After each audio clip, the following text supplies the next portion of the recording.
it causes crops to fail.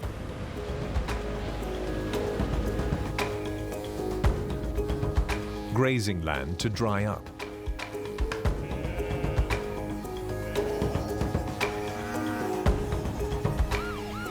Forests to catch fire.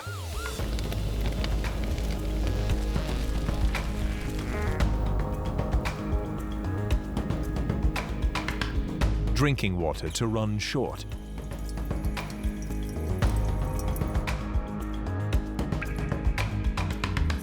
And entire empires to fall.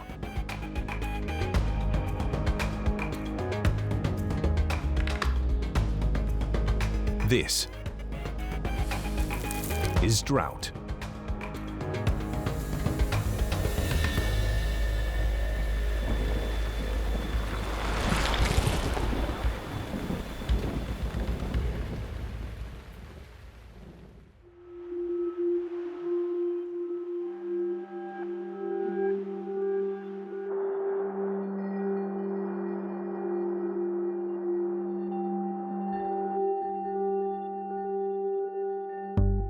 Droughts have changed the course of human history.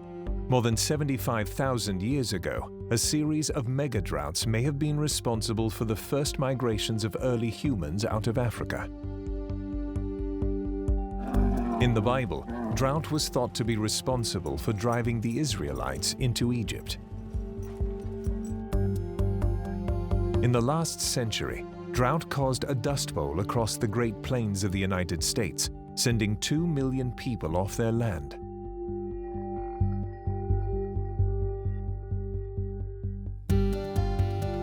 In China, the drought of 1928 claimed somewhere between 3 and 10 million lives.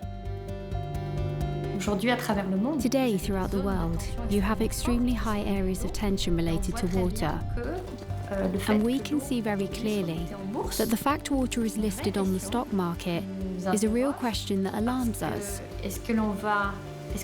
Will this help us to understand water importance and protect it? Or is it going to become a tension again because there's a monetary dimension behind it? The future will tell us.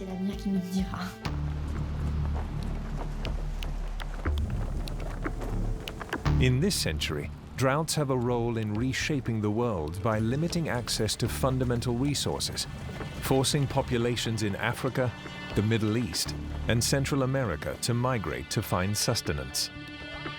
What we're looking at is dramatic. It's in nobody's interest to have the entire system collapse, and it could definitely happen, and it is absolutely a looming disaster, and it's just a matter of how we're going to get ourselves out of it.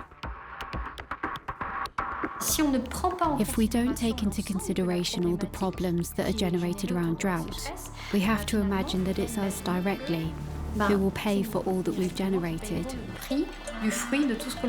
So whether you're a big industrialist, a farmer, or an ordinary individual, at a given moment, we're all citizens, and we will all be confronted with this problem. How dangerous are droughts? And what, if anything, can we do to stop them?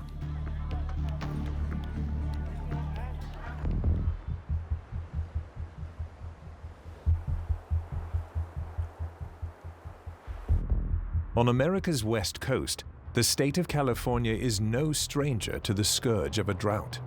The first time I became aware of drought in California when I was governor the first time, 1977. And that was a serious drought that affected the state north and south. So that was really the first time I thought about it. State and federal water agencies started to plan for the worst. Another dry year. On March 4th, 1977, Governor Brown, by executive order, established a drought emergency task force.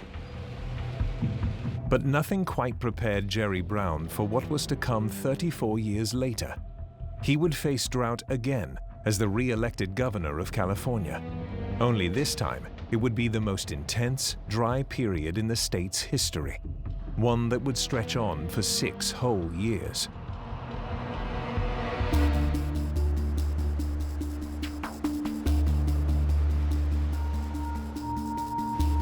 In 2011, the seeds for this historic drought are sown hundreds of miles away in the cooling waters of the Pacific Ocean near the equator. It's called La Niña, a weather pattern that tends to shift the jet stream, the meandering westerly air current encircling the globe. This shift leads to colder weather in the north and warmer and drier weather in the western United States. So when you have a La Niña year, it tends to mean dry winters, but it doesn't give you much like granular predictiveness. So we know it'll probably be dry this year, but that doesn't tell us how dry, or it doesn't suggest that it won't rain at all.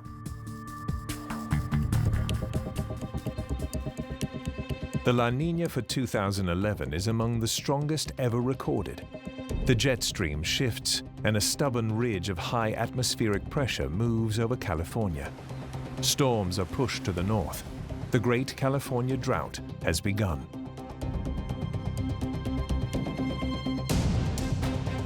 Over in Europe, the effects of drought were already being felt in France, where the rainfall was dramatically below average for the year. According to Météo France, the French government weather agency, the country had not experienced this severe a drought in 50 years. But the warning signs were there. You would be walking in July or August in the forest, and there was a carpet of leaves already on the ground, the carpet of dry leaves that you usually see in the autumn. It's an advanced phenomenon, with sap that doesn't reach the leaf, and then the leaf slowly dries out. It may take weeks or months to perceive that a drought has even started, or when it's over. We have, other weather phenomena that are hazardous to humans, like tornadoes, where they're difficult to predict in the moment, but you can see the weather system forming. You have some sense that it's going to happen. So drought isn't like that. The immediate effects of a drought may be difficult to identify at first. A drought is essentially insufficient water to meet needs. It doesn't tell you whose needs, or it doesn't tell you what insufficient means. The problem with defining drought is that it depends. So it depends on who you are, what you care about. It depends on the scale, the time scale. So is it a shortage of a couple of months a season, or is it multiple years of drought? Obviously that changes who cares and how they're impacted. There are three types of drought. The first type is a drought which is called meteorological or atmospheric drought. That is to say that we'll have an extremely important rainfall deficit. So the deficit will come from the sky. The second type of drought is really a type of drought that we call agricultural, and is a drought that will only affect the soil. And finally, the third type of drought that we find is what we call hydrological drought, which is a drought that will affect either the rivers or the water tables. A water table is going to be filled by rain and by watercourses. A water table that is very deep can be recharged in thousands of years. In France, considering that 50% of groundwater is used for drinking water, 25% for agriculture, and about 25% for industry, completely emptying a water table will limit us in the use of groundwater, knowing that the absolute priority is drinking water. Human activity has a strong impact on water tables. Here, we are in the inner suburbs of Paris. So there is an enormous amount of human activity. In France, a measurement to assess the probability of future drought is the water table. Drilling down into an aquifer to measure groundwater is the responsibility of the Bureau of Geological and Mining Research. There is a piezometric probe. When the probe comes into contact with water, current can pass through two small electrodes and it beeps. When it beeps, I'll look at how deep we are so I have the depth of water. The goal is to provide a forecast on drought based on the state of the water reserves in France, and to make wiser decisions over its use. If the water table is at a critical level, it allows me to trigger measures in relation to uses, be they uses for drinking water, for watering, for irrigation, and of course for industry. In the summer of 2011, more than 68% of the country's underground water reserves were well below average. The situation led authorities to restrict the use of water, including irrigation for agriculture. There is a major health risk if there's no more drinking water supply at a satisfactory level. In France, in some towns, we're now bringing tankers, but we're not in a situation where it's a major health issue yet. The rains eventually return, ending the historical drought. A water crisis in France is averted until the next time. We tend to forget about it from the autumn onwards. As soon as we go into a situation with more or less normal rainfall, we tend to forget what we've experienced.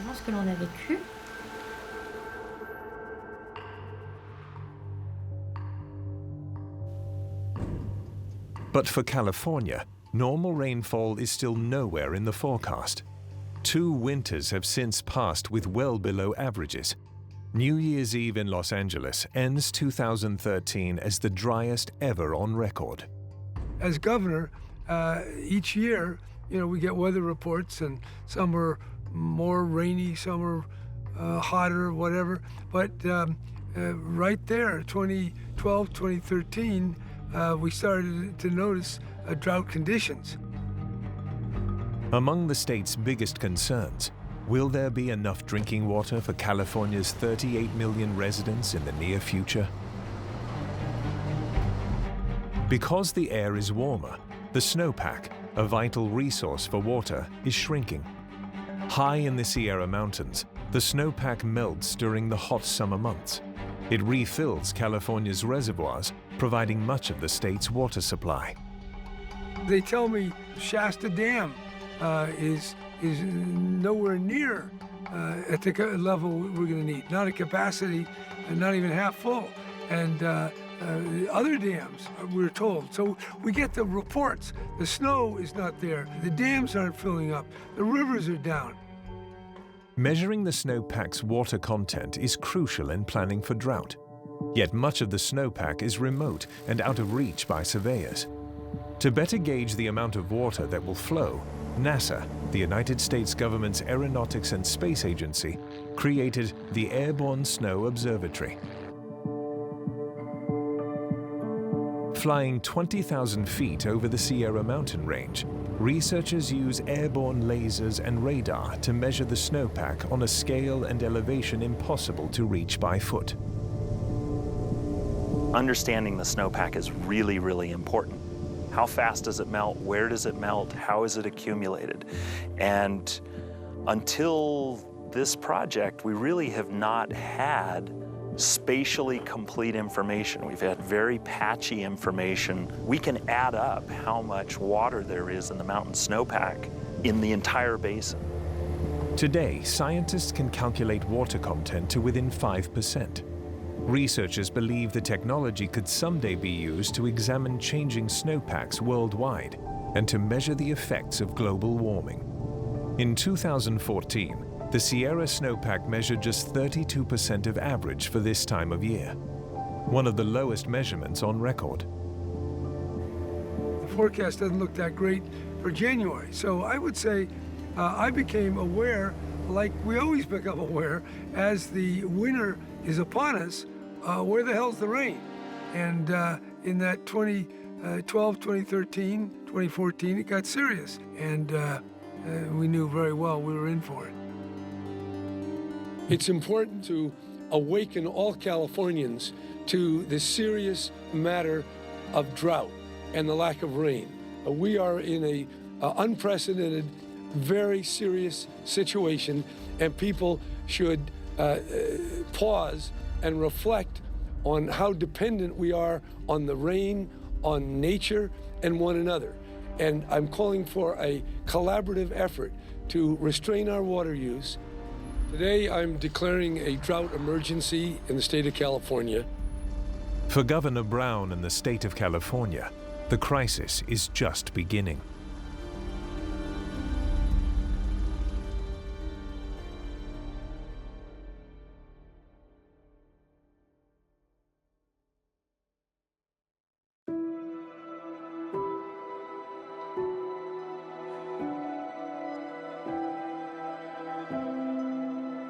In 2014, facing the driest year ever recorded in the history of California, Governor Jerry Brown declared a state of emergency. The order allows him to call up the National Guard to deliver water. He asks communities to voluntarily reduce water use by 20%. The people who use most of the water are the farmers. Okay, they're using 80% at least. And if the governor has to tell them, you're not going to get that water, then they really lose. That becomes a crisis. So it became, as we make the choices, to ask the urban people to conserve. If they conserved enough, then we could keep our agricultural economy strong. Water agencies begin public awareness campaigns to get Californians to change their habits. Sometimes it seems she's all alone in this drought. People not aware of how serious things are. We can't waste another minute wasting water. It's time to conserve even more. Does everybody pull together? No. In the effort to get people to conserve, when it was voluntary, which it was for the first couple of years, there was some conservation, but not enough. Drought doesn't quite get the respect it deserves because its impact evolves slowly. Most of us are unaware when we are in one. You may not even realize you're living in a place that has dry conditions. People who live in cities may not actually experience drought directly. Contrast that with somebody who lives in a place, or has a livelihood or lives in a place that's directly dependent on precipitation. You know, right here, where I am now on my ranch, this is where my grandmother was born and grew up, so we have a lot of history here. I know that we've only had 2 inches of rain because it doesn't come very often, and a few years ago we had massive rains. So it's something that I experience, I can see. But when you're in the governor's office and you're in the normal urban environment, it's not so noticeable. We are in a somewhat plastic and mechanical bubble where the conveniences of modern society are made available. But we put our periscope up and we get the data, and the data look really bad. The crisis draws national attention. Bringing relief from the federal government, President Barack Obama visits the state and the Central Valley. It is here where over 1/3 of the nation's fruits and vegetables are grown. As anybody in this state could tell you, California is living through some of its driest years in a century. California is our biggest economy. California is our biggest agricultural producer. So what happens here matters to every working American, right down to the cost of food that you put on your table. The president came to provide money and provide help and to listen. He listened to the farmers, some of the farmers who were most at risk and were hurting. The impact of drought on agriculture has consequences for both biological and economic survival. In some places around the world, you know, a drought is literally a threat against food security and water security. You don't have enough food, you don't have enough water because it didn't rain. Droughts have always been responsible for major conflicts, wars and famines. When you go back in history, most of the great wars and revolutions and revolts were generally linked to periods of famine, which were linked to series of droughts. Indeed, when we look at the French Revolution, one of the indicators that tipped the system over is the price of bread. So we can see that there's an immediate and direct link between these popular revolts and this climatic impact that will affect the harvests of our territories. One of the worst droughts of the last 300 years was the Dust Bowl. At its peak in 1934, the extreme drought covered 75% of the United States. It lasted nearly a dozen years amid the Great Depression. Millions resettled to the western United States.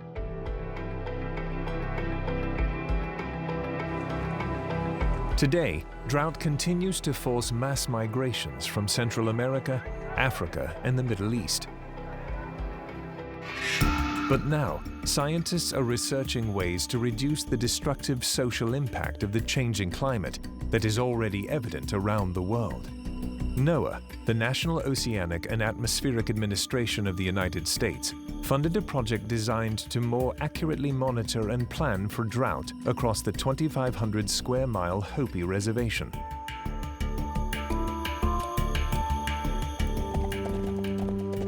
Since 500 BC, the Hopi Nation has lived in northern Arizona, an area of the American Southwest known as Four Corners.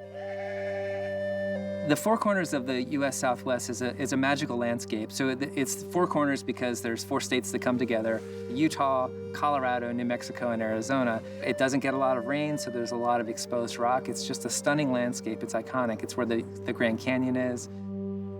So the Hopi agricultural and cultural systems more broadly are actually really well adapted to dry conditions because they've essentially always lived in a dry place. And they have very, very elaborate strategies for growing corn in a dry place without irrigating. We used to get our water over here just to drink. I mean, it was so good. Once you had a taste of it, you couldn't stop. You wanted more.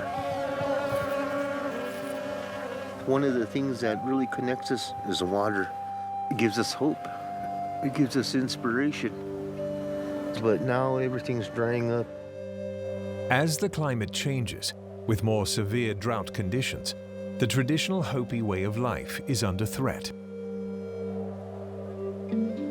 One of the many challenges with confronting drought, essentially, in the Four Corners is that it's a very large landscape, but there's only effectively a small handful of weather stations that report on the conditions on the ground in that place. The people charged with that task of putting out stations, maintaining them, and making sure the data comes in and is of high quality have never really quite figured out how to work with indigenous communities. So they essentially don't have access to the data that they need to understand how their landscapes are being impacted by drought. A team from the Hopi tribe and the University of Arizona conducted research across hundreds of miles of reservation land, assessing range conditions, checking in with ranchers and farmers. So we dove in and figured we could help with this question about monitoring for drought on the Hopi tribe's lands. And we did wind up helping try to figure out a way that they could do monitoring of their landscape, sort of qualitatively for drought. The team tracked wildlife, monitored soil and wind erosion, dried up springs, declining grazing land, and failed harvests. We really got to understand a problem in the context of a community who was wrestling with it. Many of the colleagues that we worked with really came to recognize the importance of and the challenge of, this direct engagement strategy that we have. The project provided Hopi tribal leaders with more information on when to irrigate, close grazing lands, plant crops, or haul water. Monitoring detailed climate conditions enables more informed decision-making by farmers and water resource managers in communities around the world, vulnerable to drought.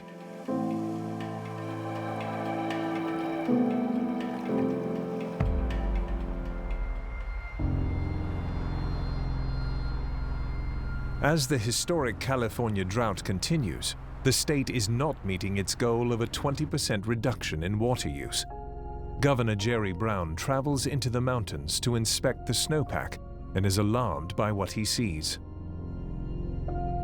I decided to go up to the Sierras near just west of Lake Tahoe, where normally they put a pole in the snow. They say, oh, we got 10 feet of snow, 15 feet. Well, this was the time, for the first time, I don't know forever, but in my living memory, there was no snow at all. So that was the new abnormal, and there it was for all to see. This is the first year in its measurements going back to 1942 where this snow course has been bare, no snow at all. The Sierra Snowpack's annual average water content is 28 inches. In 2015, it measures just 5% of normal. We're in an historic drought, and that demands unprecedented action. It's for that reason that I'm issuing an executive order mandating substantial water reduction across our state.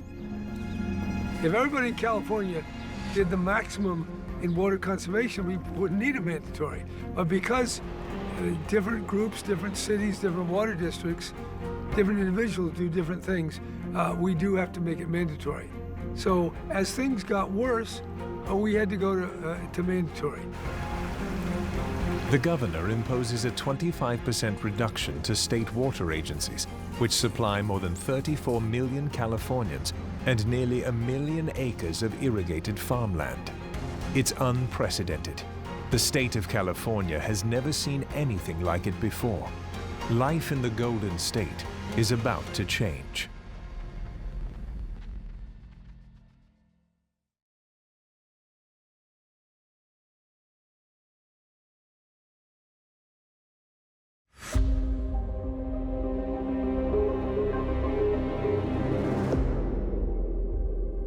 Over the years, California has developed an elaborate water infrastructure system. It's an impressive display of reservoirs and aqueducts built throughout the state to quench the thirst of its residents. Water is not only a precious resource for California's farmers, it is central to the state's identity and economy. It sustains the golf courses in the deserts of Palm Springs and lush gardens and lawns in the metropolis of Los Angeles. Lawns consume much of the water used every year in California. Brown's executive order calls for the state and local governments to replace 50 million square feet of lawns with native plants and drought-resistant ground cover. And for hundreds of thousands of people, yes, they're putting in rock garden or drought-resistant plants. Everything we think about is oriented now to drought and what that means to our lives. In 2015, the fourth year of drought, casualties to California's ecosystems appear. There were a lot of impacts, but more importantly, it's on the environment. The algae that grows in the rivers and the lakes, that begins to bring diseases for the fish, for the animals, for the birds. The experts are seeing the degrading of our natural environment and habitat, and that only gets worse as these drought conditions continue. There is one of the users of water that we must absolutely not forget, because otherwise we'll be the ones who will lead our own loss. It is the natural environment itself. If we don't leave water for this natural environment to allow it to renew itself, in fact, we're the ones who pay the direct consequences behind these effects of biodiversity loss. Some of the first casualties are native fish populations. When streams and rivers are so low, fish cannot get to their spawning grounds. One of the most devastating environmental consequences of drought is the impact on forests. Drought really has a direct and biological impact on the trees. When you have a completely dry spring and/or summer, without water, with a heat wave, the trees no longer have the root system necessary for them to feed and hydrate themselves, and so the trees die. And this phenomenon has really become more pronounced in 4 years. Dried out trees that die are potentially explosive, becoming fuel to spread a wildfire.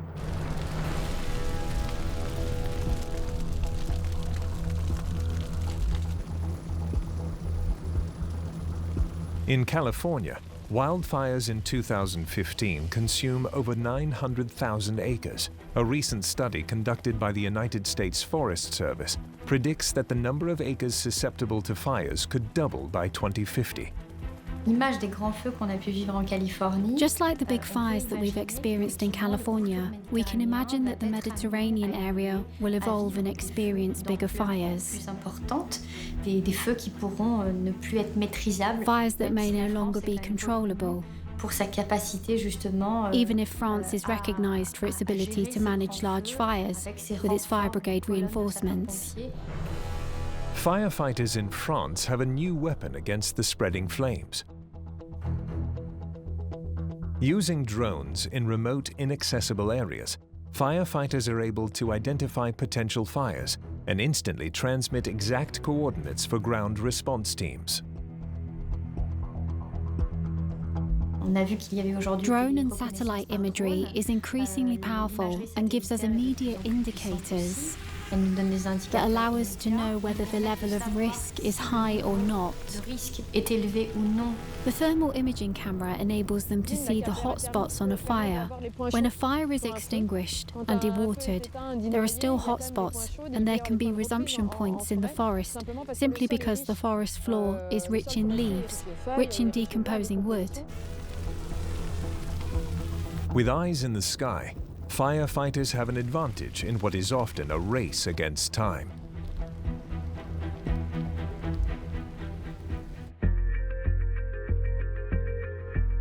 As lakes and streams are reduced, California utilities have less reliable hydropower to supply the electric grid.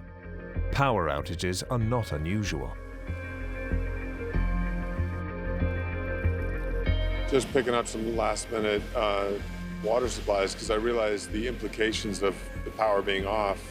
Just heard that actually tap water may be off when the power goes off, so I want to prepare. Just we don't know how many days it's going to be, so. When land lacks water, it contracts, resulting in uneven and dangerous roadways. The shift in the earth also affects the foundations of houses and buildings. In fact, the impact of droughts on infrastructure and buildings is mainly due to a hazard known as clay shrinkage and swelling hazard. In fact, 1/5 of France is concerned by this type of hazards. As you have new rains, the soils are going to swell. These clay soils are finally going to rehydrate themselves and are going to make soils move. You'll see cracks, then you may find yourself with a door or window that no longer closes. You'll have cracked walls, and if the effect goes much further, and we alternate with more rain and more drought, then we'll end up with walls that will completely collapse.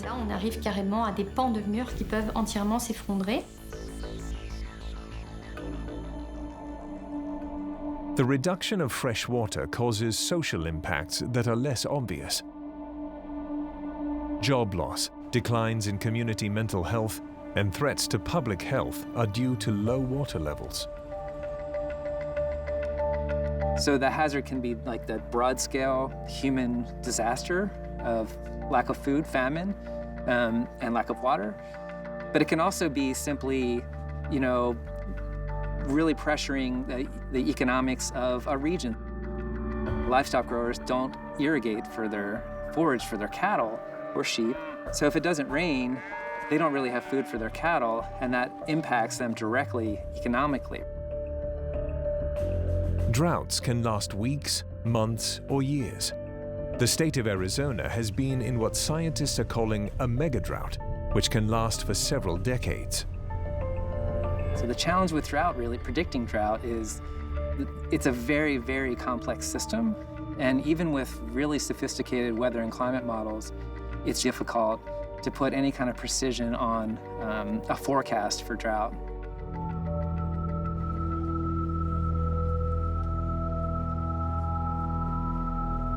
But clues may be found in the rings of ancient trees. Tree rings from these giant sequoias are windows into California's history, going back 1,000 years.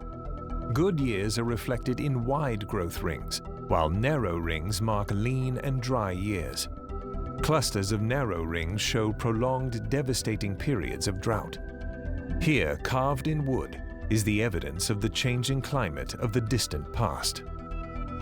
We know from examination of tree rings and other observations that there were 100-year droughts in the Middle Ages in California. So we had some rain a few years ago. We may be in a longer-term drought. Maybe last 10 years, 20 years, who knows how long. Wide rings are the record for boom times, when the environment was good and cultures flourished. Narrow rings reflect when the climate went bad. Hard times set in, along with societal conflict. In the state of Texas, new tree ring studies indicate the land experienced at least one 10-year drought every century. Tree rings in Mexico revealed the collapse of great indigenous civilizations, like the Aztec and Toltec empires. Will the rings of California's future be narrow or wide? Is the American Southwest heading into a decades-long mega drought?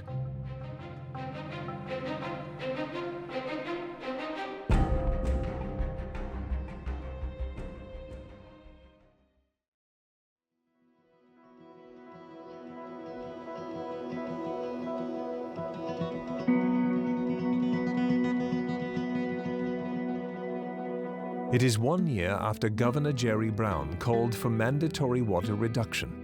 About 1,900 wells have gone dry in the state, leaving people in some of California's most disadvantaged communities without water. Across the state, the drought has raised food prices. Some local city officials call for drastic measures, like banning all outdoor landscape watering and ending construction permits for swimming pools. But most urban residents respond by cutting water use by nearly 24%, exceeding the state's goals. To help reduce use, thousands of homeowners claim rebates to rip out their green lawns and replace them with drought-tolerant landscaping. The notion of every house with a green lawn, that has been challenged, and for hundreds of thousands of people, yes, they're putting in rock garden or drought-resistant plants. Everything we think about is oriented now to drought and what that means to our lives. By 2017, a reprieve comes from the skies.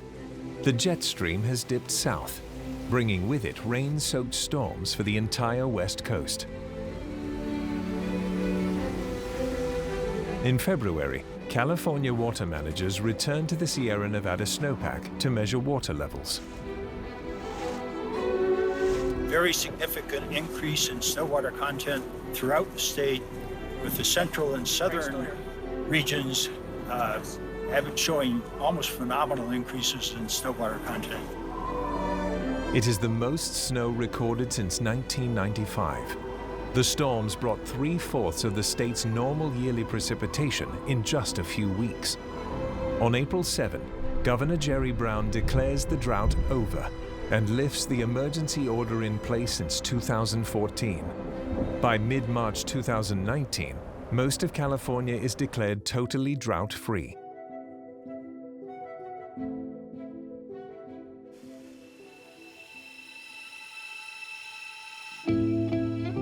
While Californians survived the drought, nearly 150 million trees perished from dehydration. What comes out of this drought is certainly the experience of people working together, experiencing their membership in a community, in a neighborhood, as people of California. So we do heighten our awareness when these challenges occur. I mean, the same thing happens in a war. People do pull together and sense their identity because there's a common adversary. Well, a drought becomes a common adversary, or a forest fire, or in a more general way, climate change.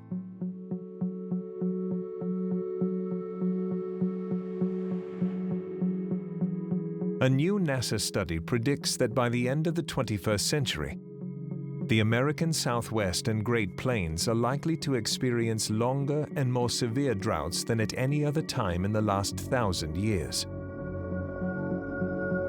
So recent droughts, such as the ongoing drought in California or in the Southwest, or even historical droughts such as the Dust Bowl in the 1930s, these are naturally occurring droughts that typically last several years or sometimes almost a decade. In our projections, what we're seeing is that with climate change, many of these types of droughts will likely last for 20, 30, sometimes even 40 years.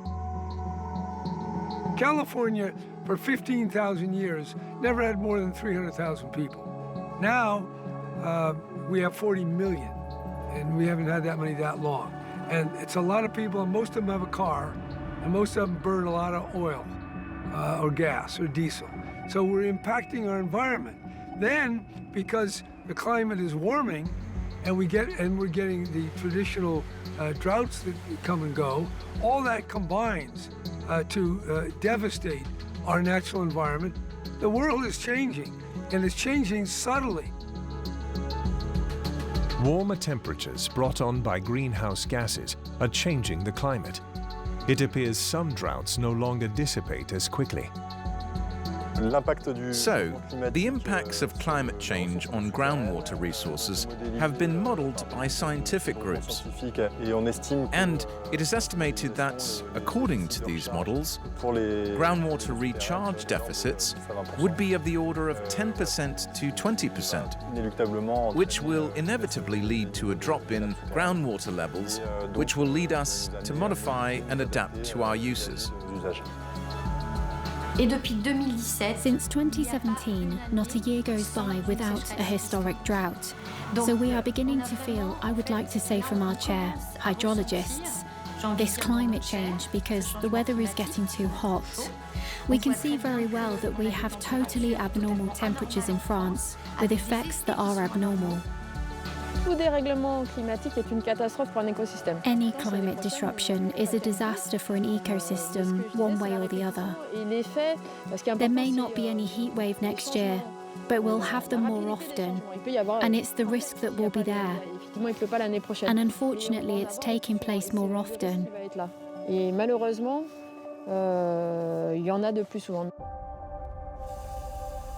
According to a United Nations Water Development Report, water use has increased six-fold over the past century and is rising about 1% a year. Poor water management tends to exacerbate the impacts of climate change, not only on water resources, but also on society as a whole. It's very complex today to have a very clear idea of what a 2 to 4 degrees scenario will be like in our territory. It's all the more complex because these are elements and data that the population isn't familiar with. We'll have to try to regain coherence and rethink how we're going to be able to build France's resilience in the face of these extremes. And I'm sure that we can achieve this if we try, in a consensual manner, to all move in the same direction. It's our behaviour today that will have an impact tomorrow. The real problem today is our capacity to adapt and the speed with which we will succeed in adapting. America faces tremendous challenges with the automobiles, the trucks, the trains, the factories, burning all this oil and gas and coal to get off that and to get to zero carbon emissions or a net zero. Wow, that's like climbing Mount Everest. And we got to get at it right away. So there's much to be done. There's massive political resistance. The denial of climate change as a real problem is intentional. The reality, though, is that at this point, so many communities are experiencing the impacts of drought, climate change, that there's a limit to how, I hope, to how long people will deny what's directly in front of their faces. Look, it's very simple. If climate is changing, then we have to change. And in order for us to change, government is going to have to play a very powerful role. Otherwise, it can't happen. Government by way of carbon taxes, government by way of regulation, by way of banning oil and gasoline cars, by making buildings more efficient, by making appliances more efficient, by all sorts of things. But you also have a much more coherent push towards collaboration with the scientific community, trying to figure out how to do a long-range drought plan. Drought plans not only benefit from scientific research, but also by the experience of the community. It begins by recognizing who the victims of drought are. We have what we call, well, what I call it, transparent disaster victims. Because when you're affected by a drought, in fact, you don't immediately recognize a natural disaster. It will take several months before you're recognized as a victim. When you're flooded, you're recognized somehow. You have media that come to cover the event and consequently recognize you as a victim. Drought has victims who are in silence, who you don't see, who are nevertheless there. And this is something that we will really have to take into consideration in the coming years. Et c'est quelque chose qu'il va vraiment falloir prendre en considération dans les prochaines années. To be better prepared for the drought that lies ahead, decision makers in business and public service will rely on accurate climate information. When we imagine that by 2050, we'll have a world population of around 8 to 10 billion people, we'll have to bring water to these people, sometimes in areas where there is none. And secondly, we'll have to feed them. And to be able to feed people, the food system itself needs water. Without water, we have no food. And for me, this really is the biggest crisis to come as far as water is concerned. There are some people who say that the next war will be the water war. Well, war, perhaps not with weapons, etc., but in any case, there are wars of territory, wars of influence. I remain optimistic because I'm aware of a number of solutions that can be implemented. Today, there are innovative solutions that allow us to put materials in the soil and capture water. We're going to have to train our populations to know that we save water when we turn off the tap, but also we save a lot of water when we change our eating habits. An average French person does not consume between 250 and 350 litres of water. He or she consumes between 5,000 and 7,000 litres of water from what he or she eats. That is to say that from his or her virtual water that we don't see, which nevertheless allows us to make our food, our clothes, and everything that makes up our daily life. In addition to minimizing greenhouse gases, new scientific research is dedicated to improving water desalination plants, cloud seeding to make artificial rain, and recycling methods to convert wastewater into drinking water.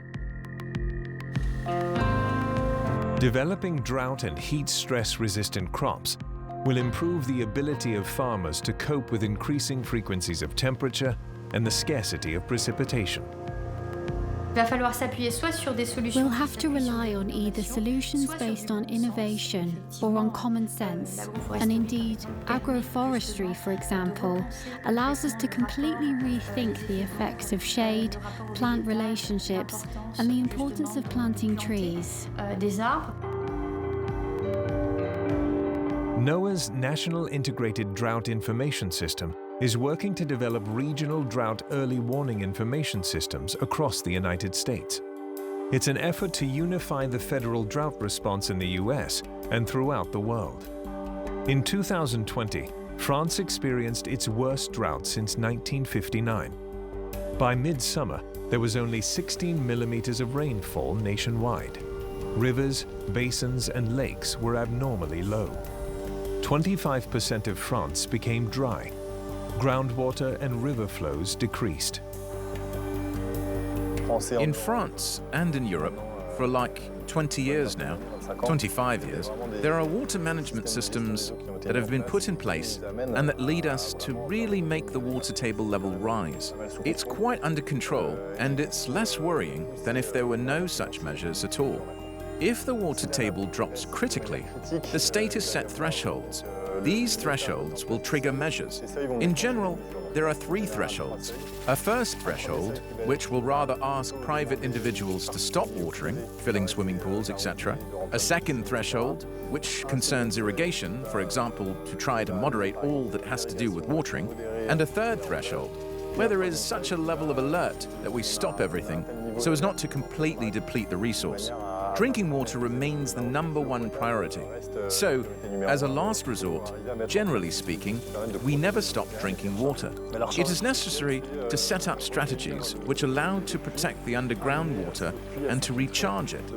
Collecting rainwater and bringing this rainwater to infiltrate in an artificially active way to recharge targeted aquifers that have a particular use at stake elsewhere. In 2019, there were many drought decrees that were taken in many departments of central France, which led all the users of these sectors, for some, to stop their activities completely or drastically reduce their use of groundwater. By now, most inhabitants on planet Earth are witnessing a changing climate, spawning unprecedented extreme climatic events. Can human beings in India and China and America and Mexico and Brazil, can we respond in time? We can, and we must, we should. Science is telling us, with accumulation of data and theoretical conclusions, that we have to innovate, we have to change our ways. Planning the right response to future droughts is becoming increasingly vital. Moi, je crois beaucoup. I believe very much in the fact that we will have to put consciousness at all levels, put consciousness in our big companies. If they put in the right level of awareness and they're sincere in their commitment, I'm sure that we can do very beautiful things and that nature can at some point be reborn and restructure itself because it has much faster capacities than we do. Drought tends to give us a greater awareness of our citizenship to a larger community and how truly vulnerable we really are. What is at stake here is what I would call planetary realism. For the first time, wherever you live, you are clearly implicated in where other people live, and we're all affected together because of the climate, because of the changes, and we are tied together in the human family in a way that may be perceived by poets in the past, but increasingly will be perceived by all the people.